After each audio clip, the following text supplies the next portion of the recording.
होइन त्यो भन्दा यो गाडी त्यो पुल त्यही त त्यो कसरी गाडी कसरी आउँछ यता यो पुल नहुँदाखेरि त्यो गाडी कसरी आउँछ यो बाइक त आउने जाउने तपाईँ बाइक मात्र आउँछ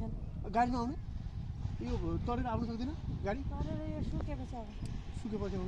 कहाँबाट बाटो थियो यताबाट ट्र्याक्टरहरू पनि आउँछ नि आउँछ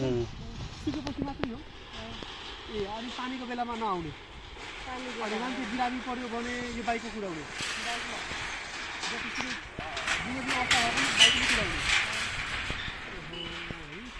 पुल बना कति वर्ष अब 2 वर्ष होला त्यसो यो पुल बनेपछि मान्छे धेरै खुसी होला व्यापार कतिको हुन्छ यतातिर खेती मात्र हो यतातिर खेती मात्र हुन्छ हैन